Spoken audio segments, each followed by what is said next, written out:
नमस्कार, मैं पंकज प्रसून। जिस बात का शक था वही हुआ। पहले हमने सवाल उठाया था, अब दूसरे मीडिया वाले सवाल उठा रहे हैं। और तो और अब तो अलग अलग पॉलिटिकल पार्टी के पॉलिटिशियंस भी सवाल उठा रहे हैं। और सवाल ये कि सैफ अली खान के बारे में जो कहानी बताई जा रही है, ऐसा है नहीं, कुछ न कुछ तो कहानी में झोल है।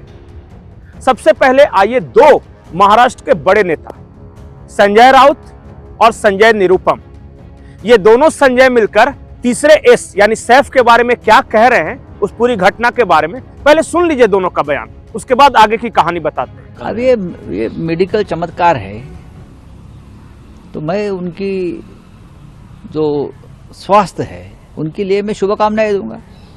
हमारे देश के अच्छे कलाकार है, मंसूर अली खान पतौड़ी के बेटे हैं, करीना कपूर के हस्बैंड है, तैमूर के पिताजी है, तो स्वस्थ रहे।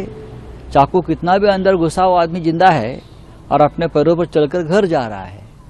ये हमारी लीलावती अस्पताल के डॉक्टरों की एक चमत्कार किया वो लोगों ने, ऐसा लगता है मुझे। मेरे मन में और मेरी तरह मुंबई के तमाम नागरिकों के मन में कुछ निर्दोष प्रश्न हैं। उन प्रश्नों को मैंने उपस्थित किया है। जब उन पर हमला हुआ तभी बताया गया था डॉक्टरों की तरफ से कि उनके पीठ में 2.5 इंच का चाकू घुस गया था।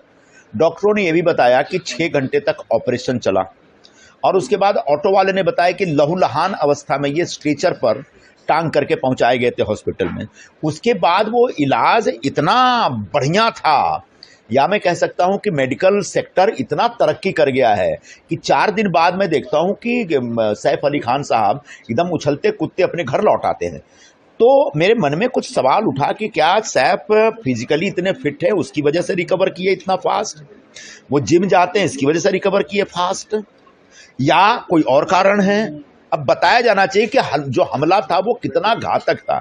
सचमुच जो हमलावर था, वो जो भी था, उसने आखिर इनके ऊपर किस प्रकार का हमला किया, कितना हमला किया, वो कितनी बुरी तरह से घायल थे या जख्मी थे, इस बात का खुलासा होना चाहिए। और इसके लिए मुझे लगता है कि परिवार को सामने आके बताना चाहिए, क्योंकि पूरे मुंबई में इस घटना के बाद इस प्रकार से वातावरण बनाया गया कि मुंबई की कानून और व्यवस्था खत्म हो चुकी है, गृह मंत्री और गृह मंत्रालय फेल हो चुके हैं, महाराष्ट्र सरकार बर्बाद हो चुकी है, अब मुंबई में हर आदमी असुरक्षित है। इस प्रकार का वातावरण क्रिएट किया गया, जबकि जिस तरीके से सैफ अली खान 4 दिन बाद आते हैं, उससे ऐसा लगता है कि 4 दिन पहले कुछ हुआ ही नहीं था। तो अब इसका खुलासा मेडिकल सेक्टर करेगा, लीलावती अस्पताल करेगा और सैफ का परिवार करेगा। बाकी जो छानबीन हो रही है उस बारे में मुंबई पुलिस को भी बिल्कुल सफाई देनी चाहिए, स्पष्टीकरण देना चाहिए। तो सुना आपने, 4 दिन पहले सैफ अली खान पर अटैक होता है और बताया जाता है कि उनके रीढ़ के एकदम ठीक बगल में 5 इंच चाकू धंस गया है, वो लहूलुहान है। कोई कहता है कि उन्हें स्ट्रेचर पर ले जाया गया। ठीक 4 दिन बाद मिरेकल, बिल्कुल सैलून से निकले हुए फ्रेश सैफ अली खान उजला शर्ट और नीला जींस पहनकर टहलते हुए हाथ हिला रहे हैं। सिर्फ हाथों पे काले रंग की पट्टी कुछ बंधी हुई है।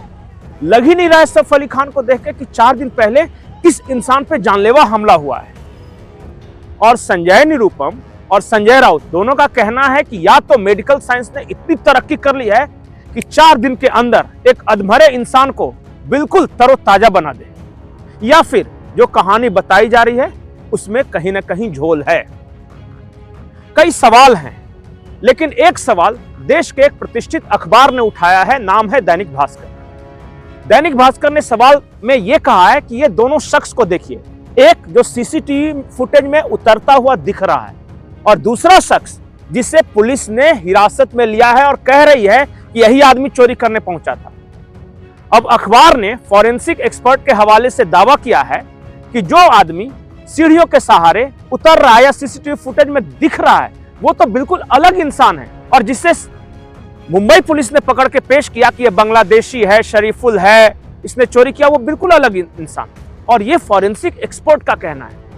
तो या तो शरीफुल उस दिन पुलिस सैफ अली खान के घर में घुसा नहीं था, या फिर जिसे सीसीटीवी फुटेज में दिखाया गया वो कोई और इंसान था।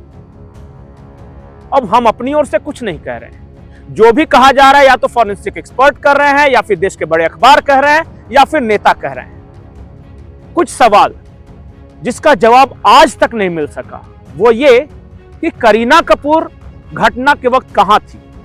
वो अपने घर में थी या घर के बाहर थी, क्योंकि हमने एक सीसीटीवी फुटेज में देखा कि करीना कपूर नीचे वो हाउसमेट से जोर जोर से कुछ बोल रही है और वो उसी वक्त का सीसीटीवी फुटेज बताया गया।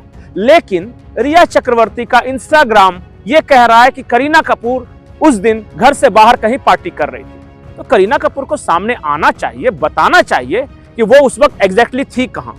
पार्किंग में सीसीटीवी फुटेज में दिख रही है वो, या रिया चक्रवर्ती जो पार्टी के बारे में बता रही है वो? है ना झोल। अब बताइए एक और सवाल, और उसका जवाब इस देश का साधारण से साधारण इंसान दे सकता है। जो सीसीटीवी फुटेज दिखाया गया सीढ़ियों से उतरते हुए चोर का, वो 6th फ्लोर का सीसीटीवी फुटेज था।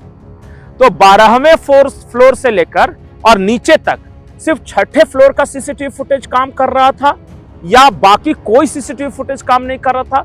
मुंबई पुलिस को इस बारे में सफाई देनी चाहिए। एक और थ्योरी है, और थ्योरी यह है कि आज जब वो ऑटो वाला, जिस ऑटो से सैफ अली खान गए थे, हाँ वो भी एक कहानी बड़ी दिलचस्प है। करीना कपूर का कहना है कि वो जो इब्राहिम है वो लेके गए थे हॉस्पिटल, लेकिन अस्पताल के डॉक्टरों का कहना है कि सैफ अली खान तैमूर के साथ थे। अब इब्राहिम ले गए थे कि तैमूर ले गए थे, बड़ी अजीब कहानी है, समझ में कुछ नहीं आ रहा। अब आते हैं मूल कहानी जिसकी ओर मैं बता रहा हूं। जिस ऑटो वाले ने पहुंचाया, उस ऑटो वाले को सैफ अली खान ने बुलाया और उसे कितने पैसे दिए होंगे? अंदाज 51,000 रुपए। 51,000 रुपए सही समय पर जान बचाने के लिए थे या कहानी में साथ देने के लिए थे, ये मुझे नहीं पता। लेकिन मैं एक कॉन्स्पिरेसी थ्योरी की बात कर रहा था, और थ्योरी कुछ यूं है कि सैफ अली खान की 15,000 करोड़ की, जी हां 15,000 करोड़ की खानदानी प्रॉपर्टी मध्य प्रदेश हाईकोर्ट ने सीज करने के आदेश दिए हैं। और सैफ अली खान बार बार कोर्ट के दिए तारीखों के बावजूद पेश नहीं हो रहे थे।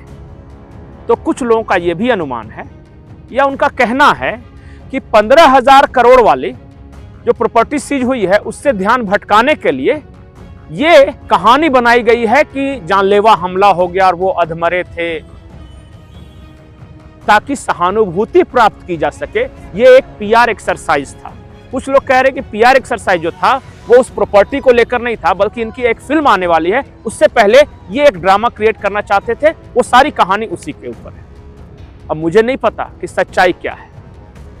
कुछ लोग तो ये भी कह रहे हैं कि सैफ अली खान पर जानलेवा हमला हुआ ही नहीं था, क्योंकि अगर हमला हुआ होता तो जो सीसीटीवी फुटेज में जो आदमी उतरता दिख रहा, कहीं ना कहीं खून के धब्बे उसके हाथ, कपड़े कहीं ना कहीं होते, क्योंकि इतना सारा चाकुओं से वार और पूरा खून से नहाए हुए सैफ, लेकिन जिसने मारा उसके जिस्म पे या कपड़ों पर खून का एक दाग तक नहीं। है ना हैरान करने वाली बात। इस पूरी कहानी में बहुत सारे झोल हैं, बहुत सारी थ्योरीज है, लेकिन सच्ची कहानी क्या है या तो करीना जानती है या फिर सैफ अली खान जानते हैं। और सैफ अली खान जिस तरह बिल्कुल सैलून फ्रेश हॉस्पिटल से निकलकर आए महज चौथे दिन, क्योंकि हमने भी देखा है कि अगर इतना गहरा घाव हो और चाकू टूटा हुआ हो, अंदर फंस गया हो और सर्जरी हुई हो, और एक दिन पहले करीना कपूर के साथ जो तस्वीर है अस्पताल की वो देखिए, एकदम लेटे हुए हैं, और दूसरा दिन बिल्कुल फ्रेश होके अगर टहल रहा है आदमी और जरा भी न लगड़ा रहा है न कुछ न है, बिल्कुल हाथ हिला रहा है, तो सवाल तो उठेंगे।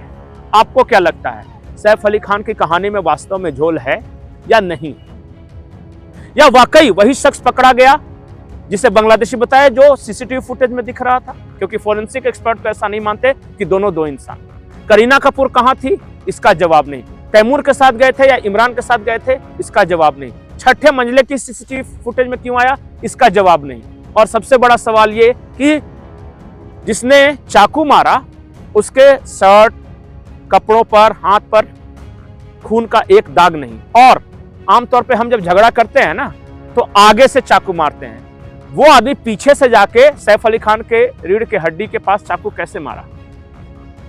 आमतौर पे जो भी झगड़ा हुआ होगा, जिसको आपने देखा होगा, सामने से अगर कोई चाकू चला रहा है तो आगे कट मार्क्स होने चाहिए, वो पीठ के पीछे जाकर रीढ़ की हड्डी में कैसे घुसा लाया चाकू, ये अपने आप में बहुत बड़ा सवाल है। आपको क्या लगता है इस पूरे मामले पर? अपना कमेंट जरूर बताएं कि आप इस पूरी कहानी को लेकर पुलिस की थ्योरी पर विश्वास है या सचमुच इस कहानी में कोई झोल है। अपनी राय कमेंट सेक्शन में जरूर दें। नमस्कार।